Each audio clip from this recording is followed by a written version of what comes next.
नमस्कार। आज हम कर रहे हैं कक्षा 12 इतिहास भाग 1 भारतीय इतिहास के कुछ विषय, और उसमें चौथा लेसन है विचारक, विश्वास और इमारतें। इसमें विशेषकर सांस्कृतिक इतिहास के बारे में जानकारी प्राप्त करेंगे। जैसे इससे पहले के जो 3 लेसन हैं उनके अंदर हमने लगभग 1000 वर्षों के यानी 600 ईसा पूर्व से 600 ईस्वी तक के आर्थिक विकास, राजनीतिक विकास और सामाजिक विकास के बारे में अध्ययन किया, और यहाँ मूल बिंदु है सांस्कृतिक विकास। ठीक है, देखिए ध्यान रखें कि लगभग इन 1000 सालों के दौरान कई दार्शनिक हुए। इन दार्शनिकों ने अपने विचार दिए। ये विचार मौखिक रूप से और लिखित परंपराओं में संग्रहित किए गए, और इन विचारों को स्थापत्य कला और मूर्ति कला के माध्यम से भी अभिव्यक्त किया गया, और जनता पर इन विश्वासों ने, विचारों ने अपना प्रभाव डाला। ठीक है, लेकिन इनके अंदर हम देखें कोई एक विशेष प्रकार के दार्शनिक थे ऐसा नहीं है। इस समाज के अंदर जैन धर्म, बौद्ध धर्म, ब्राह्मण धर्म आदि से संबंधित विचारधाराएं थी, और ये विचारधाराएं परस्पर एक दूसरे के साथ लगातार वाद विवाद और संवाद कर रही थी। ठीक है, तो परस्पर उन विचारों का और उनमें संवादों का आदान प्रदान हो रहा था। ठीक है, अब देखिए, तो अब इन विचारों का, इन विश्वासों का जो आदान प्रदान हो रहा था उनका पता हमें कैसे चले? बौद्ध ग्रंथों से, जैन ग्रंथों से, ब्राह्मण ग्रंथों से, इसके अलावा इमारतों और अभिलेखों से भी हमें इसकी जानकारी मिलती है। तो इसी प्रकार के स्रोतों के अंदर हम एक स्रोत के बारे में अध्ययन प्रारंभ कर रहे हैं, और वो हमारा स्रोत है सांची का स्तूप। ठीक है, तो हम सबसे पहली बात किसकी बात कर रहे हैं? सांची की एक झलक या सांची का स्तूप। देखिए, भोपाल राज्य के प्राचीन अवशेषों में सबसे अद्भुत स्तूप है सांची का स्तूप, जो भोपाल की प्राचीन अवशेषों में सबसे खासियत चीज़ है। सांची वो कनखेड़ा की इमारत है, और भोपाल से लगभग 20 मील की दूरी पर उत्तर पूर्व की एक पहाड़ी पर ये बसा है या लगा है। अब यहाँ पत्थर की वस्तुओं, बुद्ध की मूर्तियों और प्राचीन तोरण द्वार है वो अवशेष मिले हैं, इनका निरीक्षण किया गया है। ठीक है, अब यूरोप के सज्जनों को विशेषकर ये चीज़ें या अवशेष रुचिकर लगते हैं, और उन्हीं में एक व्यक्ति है मेजर अलेक्जेंडर कर्निंगम, जिन्होंने यहाँ निरीक्षण किया। उन्होंने चित्र भी बनाए, ठीक है, अभिलेख भी पढ़े। इस प्रकार का कार्य किसके द्वारा किया गया? कर्निंगम के द्वारा। ठीक है, और गुंबदनुमा ढांचे के बीचों बीच खुदाई की गई। उन्होंने इस खोज के निष्कर्षों को एक अंग्रेजी पुस्तक में लिखा है। सांची के स्थान पर जो खोजें की गई थी, मेजर अलेक्जेंडर कर्निंगम ने उनको लिखा भी। एक पुस्तक है भोपाल की नवाब शाहजहां बेगम की आत्मकथा। तो शाहजहां बेगम का जो कार्यकाल है 1868 से 1901 का रहा है। तो उनकी आत्मकथा है ताजुल इकबाल तारीख भोपाल, ताजुल इकबाल तारीख भोपाल, और ये भोपाल का इतिहास है। ठीक है, और 1876 में एच.डी. बारस्टो ने इसका अनुवाद भी किया है। देखिए, 19वीं सदी में जो यूरोपीय लोग थे उनको सांची के स्तूप को लेकर काफ़ी दिलचस्पी थी। ठीक है, अब ये दिलचस्पी सांची को लेकर थी। फ्रांसीसियों ने सबसे अच्छी हालत में बचे सांची के पूर्वी तोरण द्वार को फ्रांस के संग्रहालय में प्रदर्शित करने के लिए शाहजहां बेगम से फ्रांस ले जाने की इजाज़त मांगी।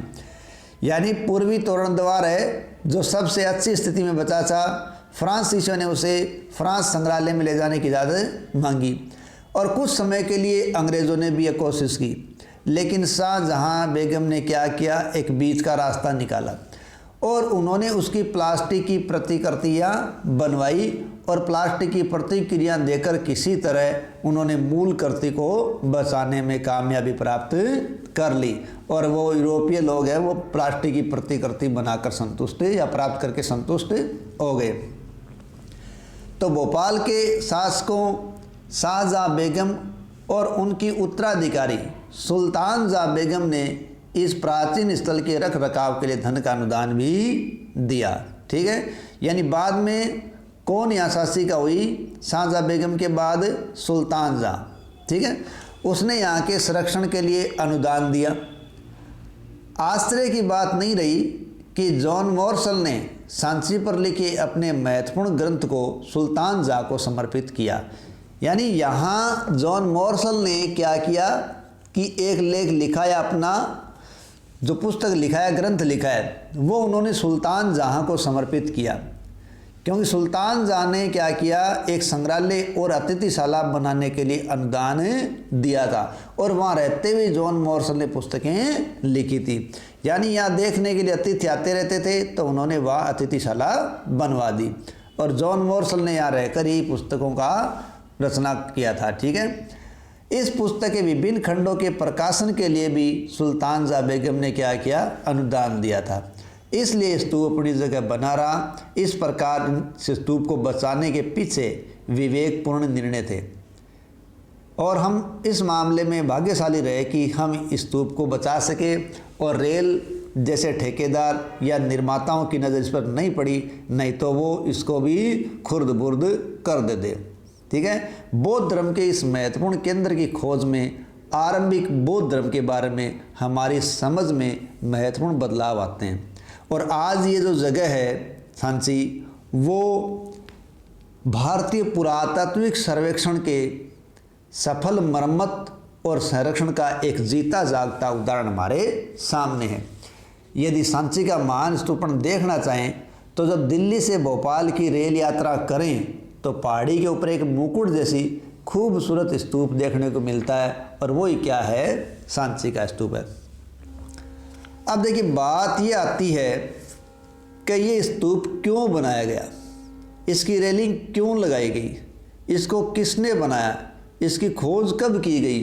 ठीक है, इस प्रकार के प्रश्न हमारे दिमाग में आते हैं। ठीक है, ग्रंथों, मूर्तियों, स्थापत्य कला और अभिलेखों के अध्ययन के द्वारा हम इस रोचक इतिहास की खोज कर सकते हैं। ठीक है, तो इसके लिए सबसे पहले हमें बौद्ध धर्म की पृष्ठभूमि से इसकी शुरुआत करनी पड़ेगी। तो हम सबसे पहले देख रहे हैं बौद्ध धर्म की पृष्ठभूमि, जिसमें शुरुआती बिंदु है यज्ञ और विवाद। देखिए ईसा पूर्व 6वीं शताब्दी का जो समय है वो समय न केवल भारतीय इतिहास में बल्कि संपूर्ण विश्व के इतिहास में एक उथल पुथल वाला या धार्मिक क्रांति वाला समय माना जाता है। कौन सा? ईसा पूर्व 6वीं शताब्दी का समय।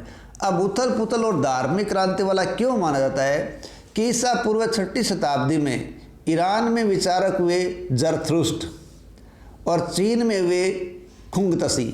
ध्यान रखें, जब आगे की कक्षाओं में आप जाओगे तो चीन में आज जहाँ इस किताब में आप नाम पढ़ रहे हो खुंगतसी, आगे की किताबों में आपको नाम मिलेगा कन्फ्यूशियस। क्या मिलेगा?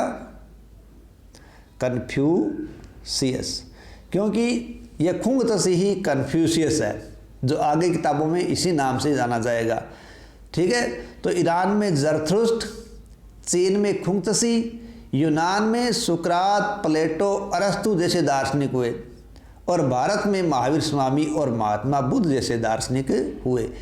ये ईसा पूर्व 6वीं शताब्दी की घटनाएं हैं जो पूरे विश्व को उत्तेजित कर रही हैं। यहाँ थोड़ी सी मैं एक बात बता दूँ, ये हमेशा याद रखें, जैसे अब ब्लॉक में दे रखा है यूनान के, ठीक है, दार्शनिक, तो उसमें आप एक शब्द याद रखें सुपर, इससे अपने आप को जोड़ के रखें सुपर से। कैसे? कई दफ़ा देखा गया है कि एग्ज़ाम के अंदर आता है कि ये इनका क्रम क्या है, तो सुपर से आप ध्यान रख सकते हो, पहले सुकरात है, फिर प्लेटो है और फिर अरस्तु है।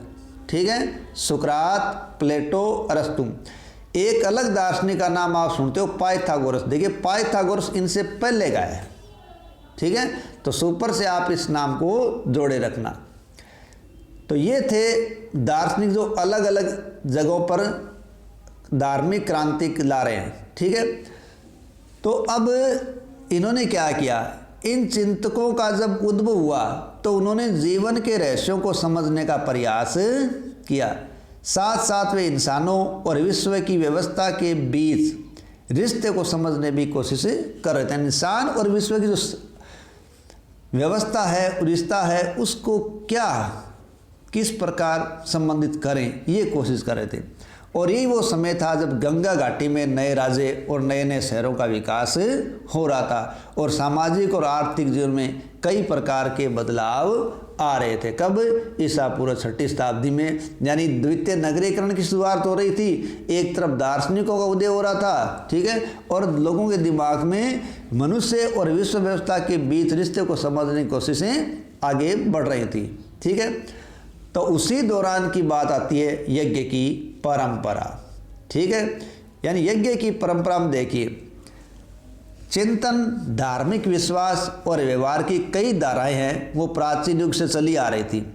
अब वैदिक युग परंपरा देखें, जो पूर्व वैदिक काल है, जो 1500 से 1000 ईसा पूर्व का है, जिसमें संकलन किया गया था ऋग्वेद का। तो ऋग्वेद में ऐसी ही परंपरा थी जिनमें अग्नि, इंद्र और सोम देवताओं की स्तुति की जाती थी। किसकी? इंद्र, अग्नि और सोम। देखिए, इंद्र इनका सर्व प्रमुख देवता था और ऋग्वेद में इसके लिए सबसे ज़्यादा मंत्र, 200 मंत्रों का उल्लेख हुआ है। ठीक है, और जहाँ अग्नि है वो एक मध्यस्थ देवता था, जिसकी अपन यज्ञ करते हैं तो हवि के माध्यम से वो क्या करता था, अपनी कामनाओं को, अपनी इच्छाओं को, अपनी भावनाओं को ईश्वर तक ले जाने का कार्य करता है। इसलिए अग्नि एक मध्यस्थ देवता था। और सोम एक वनस्पति देवता था, जो सोम नामक वनस्पति हिमालय से मिलती थी, उससे प्राप्त किया जाता था और यज्ञ के अवसर पर इसका सोमरस या सोमपान किया जाता था। तो ये देवता थे। इन देवताओं की स्थिति के मंत्र ऋग्वेद में है और यज्ञों के समय इन स्रोतों का या इन मंत्रों का उच्चारण किया जाता था और लोग इन मंत्रों का उच्चारण करके मवेशी, बेटे, स्वास्थ्य और लंबी आयु के लिए प्रार्थना किया करते थे। लेकिन यज्ञों में क्या हुआ, शुरू में जो यज्ञ हो रहे थे वो बड़े साधारण थे। कैसे? कि 1000 ईसा पूर्व से 500 ईसा पूर्व तक यज्ञ है वो घर के मालिकों द्वारा किए जाते थे, कहीं भी बैठ के वो यज्ञ कर लिया करते थे। लेकिन धीरे धीरे क्या हुआ, राजसूय और अश्वमेध जैसे यज्ञ आ गए, जो सरदार और राजा ही कर सकते थे। तो राजसूय यज्ञ राज्याभिषेक के समय राजा करता था और अश्वमेध यज्ञ है वो राजा चक्रवर्ती सम्राट बनने के लिए करता था। और मज़े की बात ये थी, इन यज्ञों कराने के लिए ब्राह्मण की आवश्यकता पड़ती थी। अब वो राजघर का मालिक खुद नहीं कर सकता था, तो अनुष्ठानों के लिए ब्राह्मणों और पुरोहितों पर निर्भर रहने लगा, रहा जाने लगा। कुल मिला के यज्ञ क्या होते चले गए, जटिल होते चले गए। ठीक है, अब नए प्रश्न लोगों के दिमाग में आए। यज्ञों की परंपरा चल पड़ी तो यज्ञों के चलने से नए प्रश्न लोगों के दिमाग में क्या है, लोगों के दिमाग में ये विचार आने लगे, क्या मृत्यु के बाद भी जीवन है और पुनर्जन्म होता है या नहीं होता है? क्या पुनर्जन्म अतीत के कर्मों के कारण होता है? इस प्रकार की बातें उनके दिमाग में चलने लगी। साथ ही साथ वो इस प्रकृति को समझने में लगे। वैदिक परंपरा से बाहर कुछ दार्शनिक ये सवाल उठा रहे थे कि सत्य एक होता है या अनेक होता है। दूसरे लोग ये भी बात कर रहे थे कि यज्ञों का क्या महत्व है, क्या यज्ञों से सारी समस्याएं दूर हो सकती है? इस प्रकार के विचार प्रश्न उनके दिमाग में आने लग गए। ठीक है, अब देखिए, वाद विवाद और चर्चाएं। जैसा कि हम कह रहे हैं कि समाज के अंदर जो संप्रदाय थे उनमें वाद विवाद और संवाद और चर्चाएं चलती रहती थी। तो जब समकालीन बौद्ध ग्रंथ का अध्ययन करें तो बौद्ध ग्रंथों से में 64 संप्रदायों या चिंतन परंपराओं का उल्लेख मिलता है। ठीक है, यानी बौद्ध ग्रंथों से में कितने संप्रदायों का उल्लेख मिलता है? 64 संप्रदायों का उल्लेख मिलता है। 64 संप्रदाय भी कह सकते हैं उनको या 64 परंपराएं भी कह सकते हैं, चिंतन परंपरा। इसमें हमें जीवंत चर्चाओं और विवादों की झांकी भी देखने को मिलती है।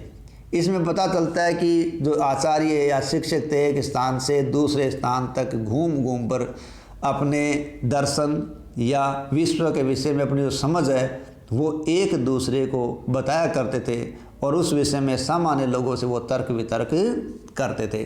तो ये जो चर्चाएं होती थी, ये चर्चाएं कूटागारशाला में होती थी। कहाँ होती थी? जो चर्चाएं होती थी वो कूटागारशालाओं में होती थी। कूटागारशालाएं क्या है? नुकीली छत वाली झोपड़ी है, नुकीली छत वाली झोपड़ी। तो वहाँ ये चर्चाएं होती थी, या फिर ऐसे उपवन में होती थी जहाँ मनीषी ठहरा करते थे।